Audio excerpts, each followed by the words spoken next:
Okay, All right. people, I'm starting the podcast today.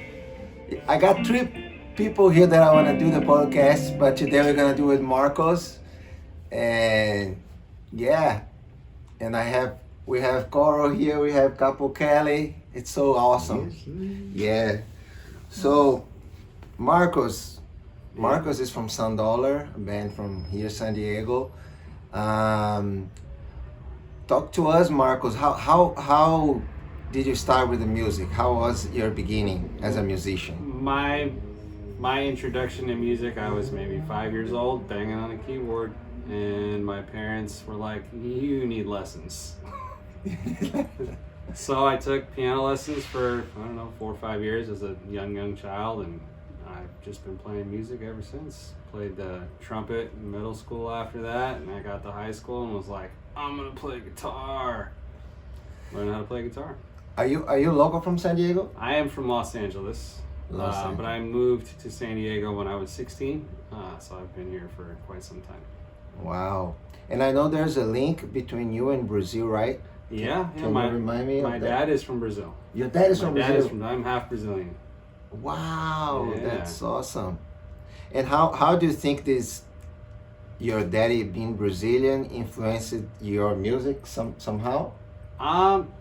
He was a huge fan of like rock and roll and guitar gods and the 60s, 70s classic rock stuff. So I grew up listening to a lot of that. So, I have a lot of that ingrained in my head. I got, a lot of rock and roll influence from him. That's probably about it. And how about your mom? Where she's from? My mom is from Utah. From where? Utah. Utah. Yeah. Oh, cool. Her family's from like Europe. But yeah. Wow, awesome. And Marcos, when you started doing music professionally, I want you to tell us how was your starting as a professional, and also where did you start? If it was in San Diego or wherever it was, tell us about how was the scene. How was the scene by then? So I was in a band before Sandollar called Southbound with a few of the Sandollar members. I don't know if you'd say that was my professional beginning, but we did get paid to play some shows. Here in San Diego? Yeah. That's as like, 18, 19-year-olds in a young band. It wasn't a whole lot of money, but... What year was that? 2000. 2000, awesome. 2001, like right at the end of high school, we had a band. Gotcha. So me and Baron, he's the keyboard player and singer in Sandollar, started that band with a couple other members. But Sandollar started in 2006. And, we were more bluesy rock kind of jam. And then we had more reggae influence as time went on and kind of like just learned how to fuse the two and make sure that the party was going. Wow. Make sure people have a good time at the shows. There was almost 20 years ago, huh? Yeah. The beginning. Yeah. And how was San Diego by then? How was the music scene? Which bands were playing by then? It was pretty wild. I mean, you had Iration playing on Garnet. You had a band called Vegetation playing around. There's so many bands, it's kind of hard to think. There was a band called High Roots that we played a lot of shows with. Some of those guys have moved on to do some pretty incredible things. So many bands, I can't even remember. And how was the venue, like the venues by then? Kind of the same. They're just all remodeled. I mean, we were playing at 710, which used to be Blind Melons. Winston's. There's some more venues that have popped up from now, then till now. But the music scene's been floating around at the same venues for quite a while. The Belly Up. Belly Up. Yeah. And when did you record it for the first time professionally? Recorded music. We found a Craigslist ad for $300 to do a whole album, and we had to drive to Menifee. To where? Menifee. It's like an hour away. Like the butthole of California.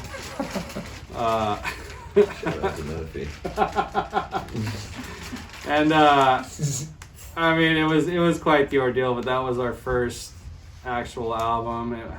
You can find it on SoundCloud, but it's not released anywhere else. When was that? That was 2007 or 8 or something. It was pretty quick. A lot of raw, really good old stuff on there.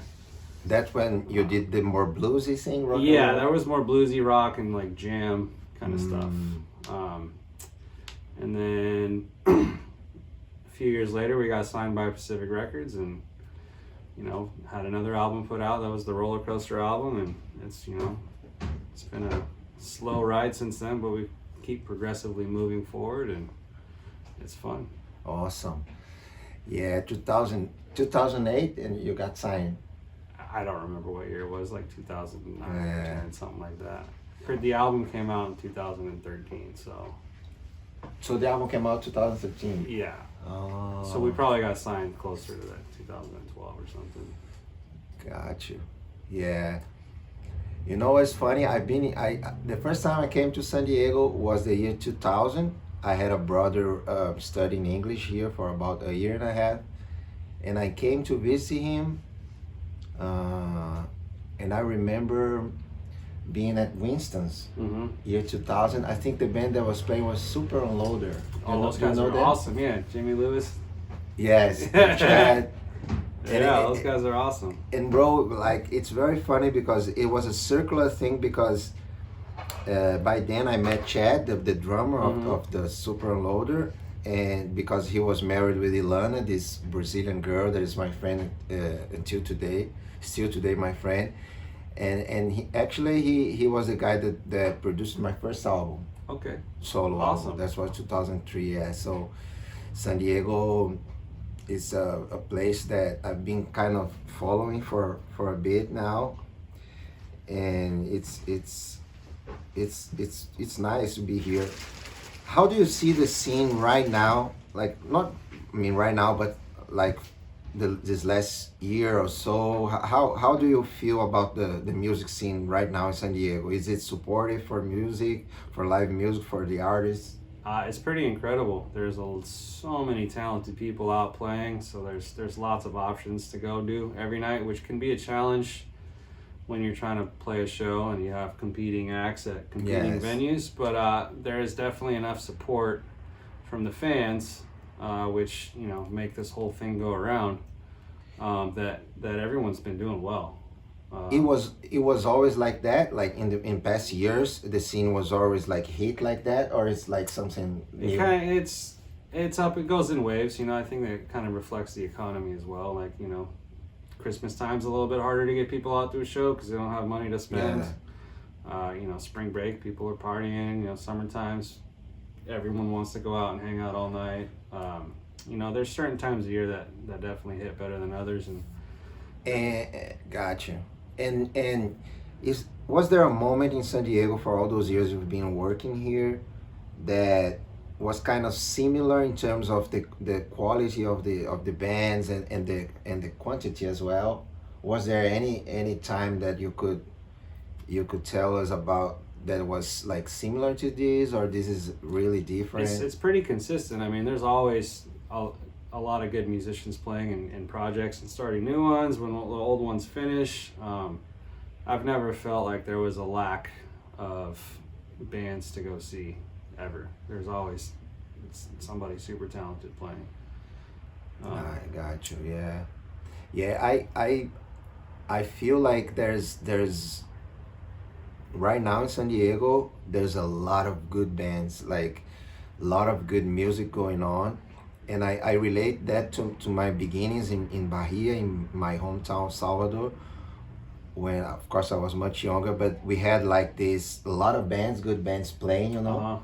And all of a sudden, we are like kids playing music, and all of a sudden we were playing with the Wailers and Steel Pulse because this scene became so big that the promoters had to start bringing those bigger bands. Yeah. And I know here is more common because those acts are always passing by here, or they have like relations to California, but in Bahia that was not the case at all.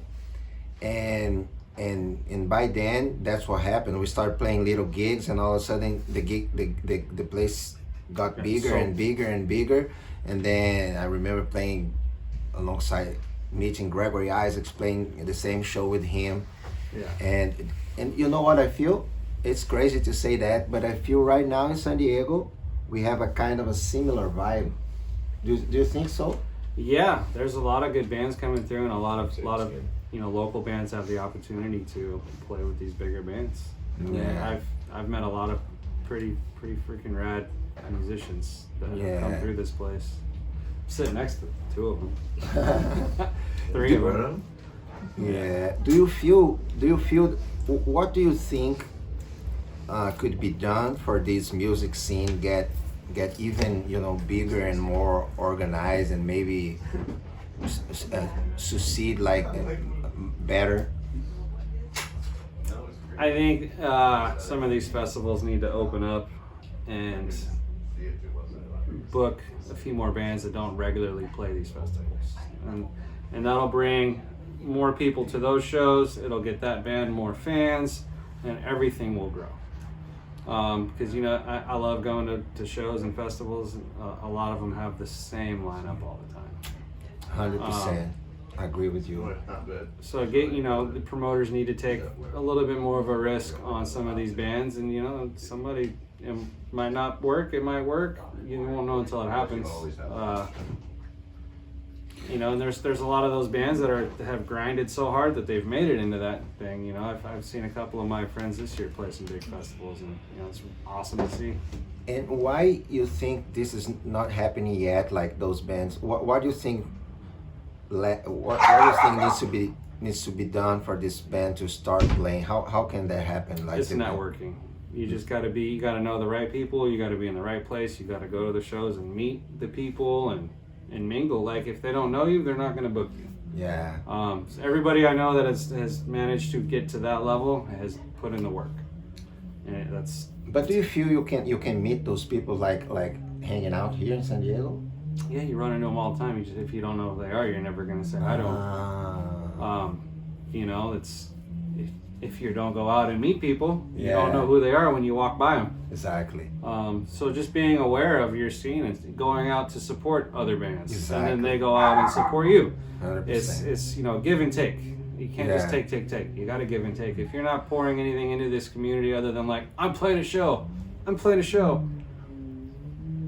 then you're not contributing. Yeah. You're playing music, which is awesome, but you got to contribute to the scene and support your fellow musicians, and be a community. 100%. Can you name some of these festivals that you think could be more open to the local bands? Just all of them. I'm not gonna point any all, of them all out. of them.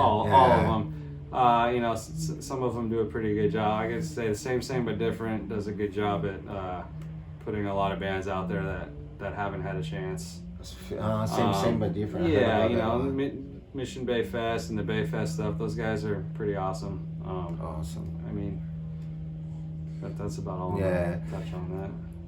You know what I feel could work too, at least in my hometown worked out was when we got to put those bands together and play nice venues, like for example the Belly Up, the Music Box, and I wonder why this is not happening yet. For example, if we talk about reggae, we have Soul Plant, we have Capo Kelly, we have Jaoling, we have me, we have so many bands. Why this is not happening yet? Why we are not, like... You gotta have one guy that organizes the show. I mean, Sean, Soul Plant, he's got his boogies that he throws in his backyard, and those are awesome Those events. are awesome, Those are awesome events. 100%. Community event. Shout out to Sean, Soul Plant, Sean. He's Soul Plant dropping a new album soon. Yeah. Check it out, January 11th. Yeah, people. See, here in San Diego, we just named a lot of bands, and it's many more. You guys can research, but Soul Plant, Jaoling, Capo Kelly. That was Daydream. They do a Daydream. Cat Hall. Cat Hall's pretty awesome. I mean, there's Eureka Sound. I mean, the list goes on and on. Yeah. I mean, Shakaman, Dread Kennedy, Yes. Miss Royal B. Yes. And those are kind of like LA, Long Beach people, which is not too far from here. But everyone communicates, and we've all worked together and done stuff together, and it's. You know what's funny? I was wondering. I was just playing like 2 days ago with this guy, with these legends from Soul Syndicate, and I wonder why these guys never come down here to play, bro. They are awesome. Like it's not like the legend and the name. They really play good music. Yeah. They are awesome, and I've never in these 2 years that I'm here, I've never seen like one of those guys play here. Probably money. If somebody Yeah. booked them to play and they're like, hey, we're gonna pay you, you guys each $250 or 300, whatever, Let's go. whatever they need to make it worth their time to drive down here to play the show, drive home or get a room. Because Yeah. drive home at 2 a.m. for an hour and a half. It's not safe. Yeah. It's not safe. Gotcha. So it's got to be worth it for the musician. I remember I was living in San Diego, Marcos, for I think 3 months. This was 2 years ago when I arrived here, and I saw somewhere, I don't remember if it was at Readers, but I saw there's a show with this guy Ginger Roots featuring Santa Davis and Fully. I didn't know who Ginger Roots was, but Right. when those I guys read are the awesome. names, bro, when I read the names Santa Davis and Fully, I said, I'm going to there. the show. Yeah. I'm gonna be there. And then Mad Professor, Mm-hmm. like that band and Mad Professor, and they promoted us two different shows. Bro, I'm telling you, I was there. I was in San Diego for 2 months. I was still living in my van here in Ocean Beach, living in my car, and bro, was unbelievable. I got a chance to. That was when I met Fully. The Okay. first day I met Fully Forward, it was in that show. I approached him, and also I talked to Mad Professor because he was there, and bro, it was unbelievable. Like Ginger was playing with Fully and Santa, and the sound was unbelievable. And all of a sudden, Mad Professor walks to the mixing board, And it sounded and even then better. and then, bro, he put his hand, and it was like magic, man. I couldn't believe. Like I've been listening to his music for a long time, and I was crying, bro, when the guy put the hands on the. I started listening to those reverbs, the delays, and I couldn't help myself and be a fan of him. Like when he stopped, I approached him because he worked with Nati Roots, like a band that I was part in Brazil, and then we chat for a little bit. But I wonder why not these things are not happening often here. It's the business. If, Yeah. if it makes money, somebody will make it sense, and then it can happen. And then what's So if it can be promoted right and tickets can sell and the venue is going to make money, then we can do it. and I couldn't believe there was barely like 60 people in the house, bro, Yeah. for that show. For like Santa Davis along with Fully and Mad Professor doing It's a like whole when we set. went downtown and saw, drawing a blank, the guy from Oswald, bring Oh, bro, that day was awesome. Yeah, and Keno was there, and like a bunch of people were there. that day was awesome. Yeah, I that was really sick. enjoyed it. Yeah, the guy from Aswa, the singer, Yes. right? Yeah, Drawing a blank on his name. yeah, me too. I blink. Yeah, but yeah, I didn't understand like why that guy. Maybe he was touring here, right? And then because I don't think that guy lives No, here. he doesn't live here. He told a story when he got up for his birthday about how he came in, and it was, Yeah, and I Adrian was talking to him because they've worked together, and he brought him in. The guys from was it Revival? So he was hanging around here, and I could tell that people came to support him, right? The Even big Devastators bands were like there, big Big Mountain, was and there. Yeah, amazing. I thought it was amazing too, bro. I thought it was amazing. I wish that happens more often here. Yeah, Marcos. And what are you working right now? Any plans for future recordings, or tell a little bit us about the bands you were working with right now? So Sanddollar's the main band that I've been in, for almost 20 years now. We're working on new music, gonna get in the studio and hopefully get an album out next year. We got a couple singles done, so at the very least we'll get some singles out next year. We should collaborate, by the way. Yeah, we should. You're there. Yeah. So I play in Soul Plan as well, and Sean is currently set up shop at his house. I know he said a whole studio. I was there. over there today. I laid a little bit of guitar down on I some love of them. those guys, man. They're nice. He's so stoked on it, and it's sounding so good. So that comes out in January. I played played some songs with Sabrina Soul and the Rockers. Sabrina Soul is awesome, she's, bro. She's getting back out there. She just had a kid, you know, so that kind of things. I played with Top Stock. I played with Jordan Rowland. Actually got on stage with K-Bong at the harp. I remember, bro, that day was a legend. We need to talk about that day. Oh, that day was sick. Yeah. Kevin was just here. I gave him some fish. Yeah. Yeah, so there's a place here who, for you guys that doesn't know, it's called The Harp. It's owned by Miles from Slightly Stupid. He just Steve Tyson as well. Yeah, Steve Tyson. Tell them, yeah. Steve Tyson, Miles. Love you guys. And then they just opened up like maybe 6 months ago. Yeah, so the owner of the harp has been there for I don't know, 50, 60, 70 years. He passed away, and these local guys, Miles included, bought the place, and you know, they geared it towards the community. They want to give back to the community, so they're obviously Miles has connections. They're having these bigger names come in, like G-Love. Yeah, G-Love played, Dan Kelly played, K-Bongs played, Algorithms played, Kyle Smith's coming to town. Like all these, Pepper played there. All these bigger bands that wouldn't normally play a bar that only holds 200 people. You can only fit 200 people in that place. Yeah. So and they put these tickets on sale, and you can't buy them online. You got to go to the bar. So if you don't live here, the chances of you getting in are slim to none. Yeah, guys. So they're really doing a lot for the locals. Yeah. To go see rad shows. Yes. You know, and build this name for themselves. Yeah. You know what is funny? I think I played there twice, and I really enjoyed the experience, but it seems like a lot of people that go there, if they're not buying the tickets, they somehow don't notice the music as much. Did you notice that? Some of the locals frequent the bar every day, and then they're there to drink. Yeah. They're not there for music. You're just in the background. I have a question then for you. Do you think if the music, like if they charge some cover at the door, this would change? People would be more willing to appreciate the music? Yes and no. You're gonna get bars that charge a cover, and then people are there for the music, to drink and to be with the music. When you have a bar, you know, and you're gonna go set up in the afternoon and play for happy hour, you can't really charge the door, because the guy who's coming in for the cheap drinks, the 2-for-1 drink, he's not gonna pay $5 just because you're there with a guitar. Exactly. You know, and that's just it sucks, but it is what it is. Yeah, I've been wondering if a show like, I know you do this as well, but I was wondering if I do a show there as I do at Winston's, when I do a proper promotion for a month or two, and then we got 100 people. I wonder if that would happen at the Harp, if I play, or Sandollar play a show there. It's charged at the door as they do with the main acts. You know? I mean, we played on Halloween. It was a Thursday night, and it was $20 at the door. It worked out. It was full.